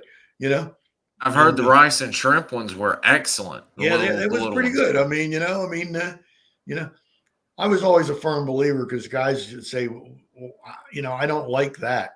I said, well, that's all you're getting. I mean, Yeah, you best learn to like yeah, that. if you don't like it, that's not my fault. You know, I mean, yeah, you We've know, got bigger problems than you liking the yeah. food tonight. That's why you took your little bottle of hot sauce with you, you know, and Spice it we up a little bit. spiced it up a little bit. You'd put your hot sauce in there and stir it up in your beans and franks or whatever, and you know, yeah, Go to absolutely, town and yeah, enjoy it, and that's what you're getting. yeah. This one always comes up. What's your animal or large insects tell? You Oh got any my God, run-ins with any of them? yeah, yeah. Well, the large insects. I had a mosquito net hat, and so every night, you know, you'd get all settled in your hiding area, and I put my mosquito net hat on, and it would just about be dark, you know, and it would always be this enormous bug would just land right on my mosquito net, you know, and it's like, you know, I can see everything about you, you know, and the bugs in Vietnam, you know, they were enormous, you know, size Oh wise, you know, God. but the best one was we it was super hot. We were really dying, and during the dry season, and we found this area. There was this big overhang boulder, and so we got under the shade there. And one of the guys in the team, Davis A. Powell, he was from Washington D.C. He falls asleep on his pack. Yeah. Well, right out of the jungle comes this great big boa constrictor or anaconda, you know, and it's just slowly slithering down, you know, and we're all there looking at it with our rifles and thinking to ourselves, you know, but he just moseyed on down, you know, and Dave Powell, he's dead out, he's dead asleep, you know. So finally, you know, he gets off him and he's slithered in the jungle, and but you can see his tail. So we quick woke Dave up, you know, and we said, look, that just crawled over you. Well, I thought he was going to die. I just thought he was going to die right there. Oh, I bet he had a heart attack I after bet he seeing had a this. heart attack for sure. You know, and then you'd be way out in the jungle, and you'd stop to take a break, and you'd look over to your left or your right, and you'd see these enormous rats. I mean, as big as Oh, cats. oh, You know, you know. But they didn't bother you. They didn't bother you. Yeah. I like those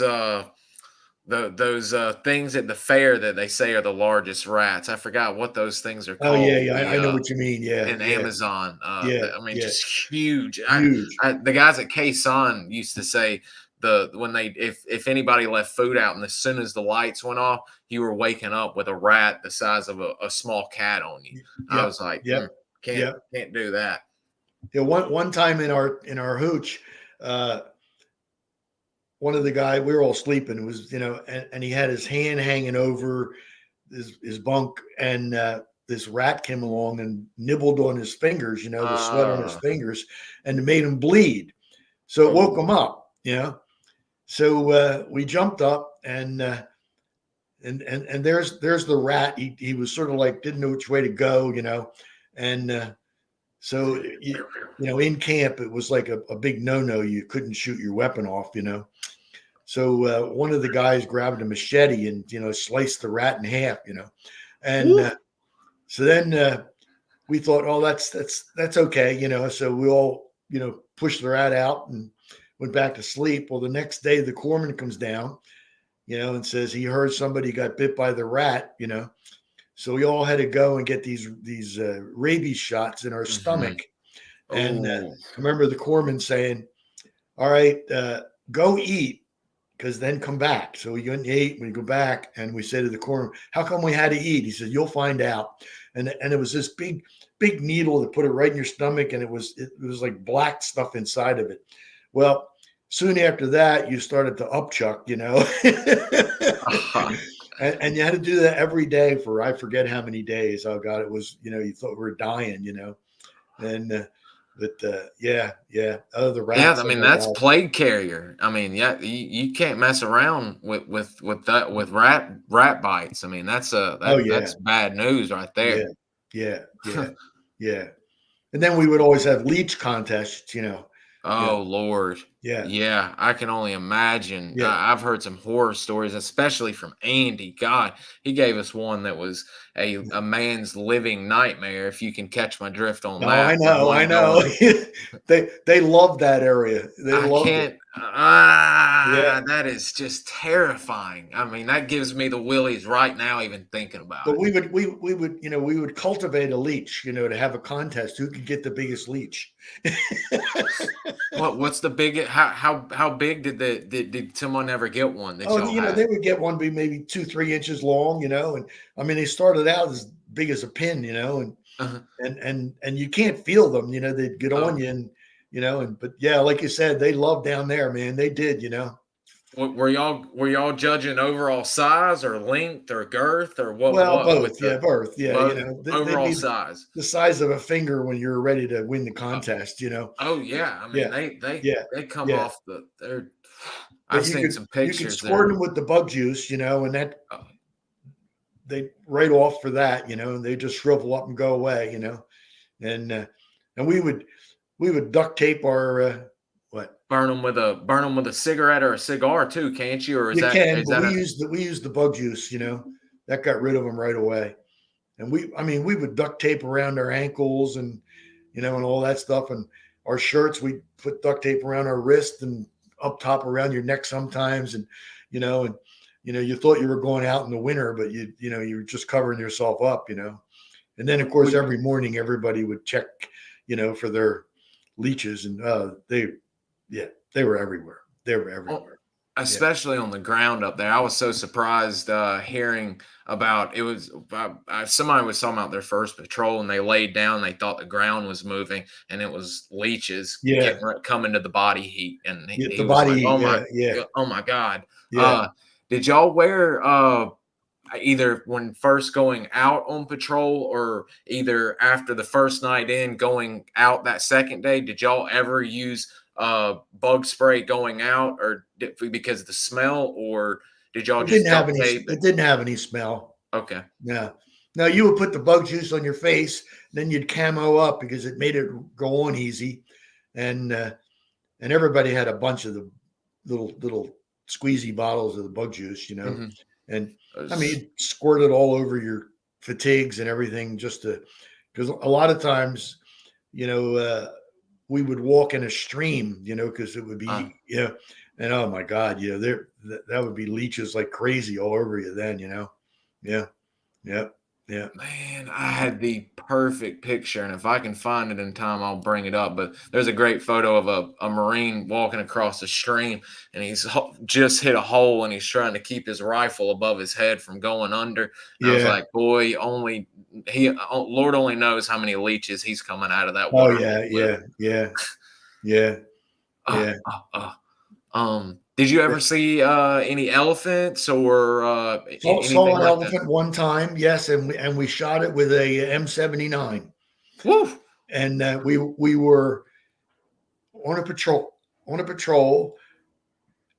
and the choppers couldn't take us out for whatever reason, so we climbed down from the mountain and we crossed this great big field with full of elephant grass. We called it big high. It was 7 foot high, and then it was going to be a 2 day trip, and we were going to meet up with this convoy at this uh, little road bridge. So we got out there, and it was going to take us 2 days. So we got out, and then we said, well, we'll just pat down a little area, and we'll camp in for the night. Well, all night long, you could hear thrashing here and thrashing there, and we thought the enemy had found us. So the next morning, as soon as light came, there was a dried up riverbed. So we went to the riverbed and went over the bank and turned around. And in Vietnam, all of the clay was like red clay. Well, out comes this elephant, and he's a pink elephant. Oh yes, from the river mud. Yeah. Wow. And he's madder than a hornet. He's madder Oh. than a hornet. So one of the guys grabs an M79 and he shoots it off, hits the thing in the forehead. Elephant shakes it off. The thing goes down to the side, and because they went off by time and distance. So he throws another one in there, shoots it again. This time it's stuck. Well, the elephant tries to shake it off, but it doesn't, and it finally goes off. And it was like a cartoon. All of a sudden, the elephant, 2 legs went down, 2 other legs went down, rolled over on his side. He's gone. Well, because we're all young and stupid, we're all I never got a picture of that either. We're all standing up like Ramar of the jungle. Trophy, like your trophy hunters out there. Yep, yep, yep, I can only. yep. I need to see if there's any photos of that out I there. don't, Andy wasn't on that patrol, and then Ah, then we went down that dry riverbed, and it was like a half a day, and we get to this little bridge going over this road that they told us this 6 by was going to come down with some Marines on it, and they were going to pick us up. Well, we're underneath the bridge because it's cooler. Stinking hot was the dry season, and all of a sudden we see coming the other way the enemy with some trucks. And we're thinking, oh man, well, we just hid. We hid, man. We hid. Well, they passed by, and we thought, well, we just saved our buck here, And then a little while later, we had no radio contact because, we'd lost everything as far as that went. All of a sudden, the truck comes down with a bunch of Marines on it. They get us on there, They didn't give us any water, nothing. We're starving to death. We're dying of heat. We had no water left, And they drive us back down, and they drop us off at this like field mess hall, grunt field mess hall. So we go into the mess hall, and all Marines were scared of recon Marines. They were scared to death of us, oh So we yeah, go in there, and we're looking nasty. I mean, we are. just Yeah. parts ways. So we just go up, we start putting food on and getting some, the Kool-Aid drink, and we're drinking and eating, and we're having a pretty good time now, and so we're sitting down at the end, and this one guy, Davis A. Powell, he and I, we had gone to boot camp together, and we had this one sergeant, and he had this very high pitched voice, and his name was Sergeant Tinson. And when he would do cadence, and it was really beautiful sounding, all of a sudden, because you never forget these people, Oh man. way down this long table, I hear this Sergeant Tinson's voice. So I say to my friend Davis Powell, do you think that's Sergeant Tinson? And he listens and he says, that's got to be him. Got to be. So two of us stand up. We're walking down the middle of this table. Guys, food's flying all over the place. And we're yelling, hey, Sergeant Tinson. Well, he jumps up on the table. He was a black guy, and he was a character. And so we talked for a couple of minutes, and I said, well, we thought you were a sergeant. He said, no, I was only a sergeant when I was doing recruit training or in Paris Island. I'm only a corporal. And we were all corporals by then. And we said, oh, really? So we teased them for a while, and then we went back, and we went outside, and this guy came along, and he says, a chopper's going to come get you in a little while. Well, a little while ended up be like 6 hours later. Oh. But at least we had eaten and drank, and saw this Sergeant Tinson guy from boot camp, and we thought that was pretty cool. We thought that was pretty cool. Yeah. But yeah, not many people get a story like that, getting to come in and having free roam of the food because everyone's scared of you, and then getting to see their old drill sergeant from back in the day at the base. The regular Marines were absolutely petrified of us. They were petrified of us. I mean, they really were. They thought we were just crazy. Yeah. Andy said anytime y'all got near them that it was like parting of the Red Sea. Yeah, it was just yeah. And then the enemy called us monkey Marines, and because they thought we lived in the jungle all the time. Yeah. There's a photo of Killer Kane sitting down, and you might be in it, but there was a woman that saw y'all all painted up with your gear and everything. Andy told us, and she was holding her daughter, like holding her back, and Andy's like, "What's wrong? We've done nothing." And she's like, "Well, they know y'all are recon Marines, and they know y'all live in the trees and come down and grab people and eat them, and they're never seen again." He's like, "What?" Yeah. They thought we lived in the trees. Yeah. That's quite the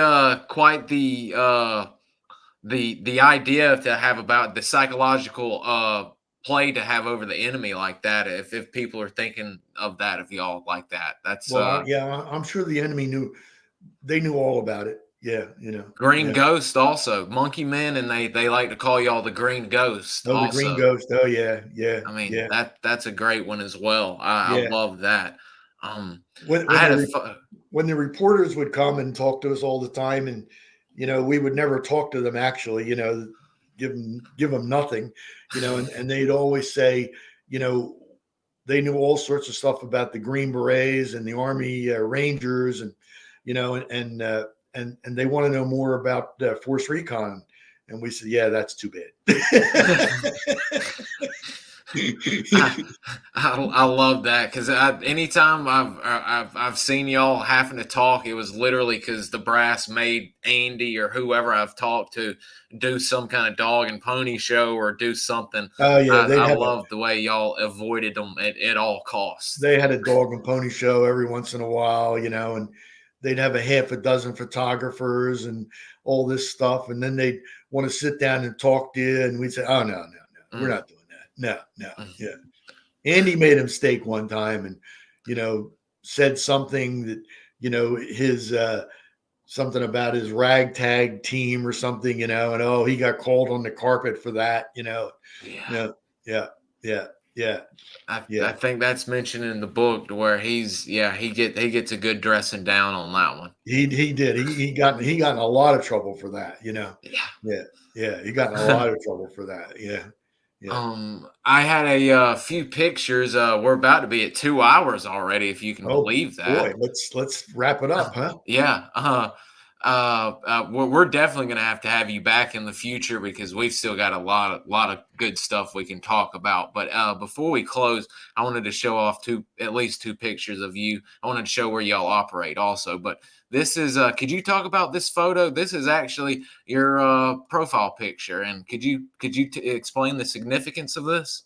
Yeah, that was us going on a radio relay site, and I'm in the doorway, and the chopper just hovered over this little sliver of a mountaintop that probably wasn't any wider than 15 or 20 feet, and you went down a couple steps and you jumped onto the rock, and hopefully you didn't slide off the side of it, and because I mean that was way up, and it was like a sheer cliff on all sides, yeah, and That's literally, as y'all can tell, guys. I mean, as you know, a helicopter will land to drop you off if they can. yeah, And clearly, they can't get the helicopter to land because this is the only patch of land that's remotely suitable for them to yeah, even get off the chopper on. yeah, they didn't even land, yeah, yeah.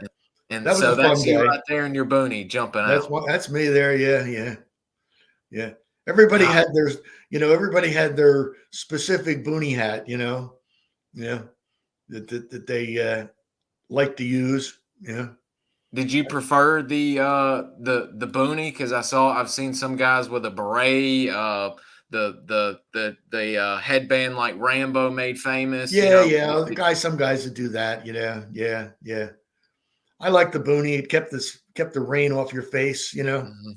Yeah, yeah, Yeah, I when I see the boonies that y'all use, they look like they're optimal. They're yeah, some guys yeah. like to cut them up real short, and I'm like that's not even worth wearing.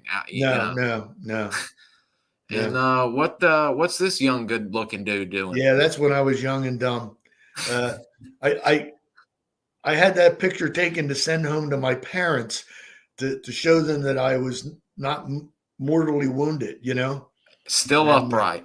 yeah, yeah, because when you get wounded, they send the car down to the house, and and they Parents' don't worst actually nightmare.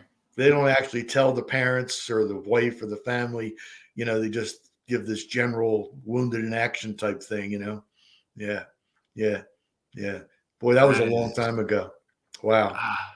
Yeah. Where'd you come up with the shorts at? Were you out and about, or are those your boxers? No, they were recon shorts. Yeah. Oh, okay. Yeah. Your recon shorts. Okay. Yeah. Yeah. Yeah. Yeah. For PTing and stuff and wearing around the base and such. Yeah. Pretty much. Yeah. Yeah. Well, we didn't do any PT. It was too hot, but Yeah, true that. I was about to say you get enough PT while you're out yeah, there we had humping plenty of the PT. I mean, and the uniform of the day, back in camp was Ho Chi Minh slippers, shorts, and your cap. That was it. Yeah. And at I got a nighttime, few maybe pictures. you put a t-shirt on, but you know, yeah, I've got a few pictures of you guys in some of y'all's Ho Chi Minhs walking on the compound acting a fool. I'll post for some of the guys. I yeah, love y'all yeah, wearing those sandals. yeah.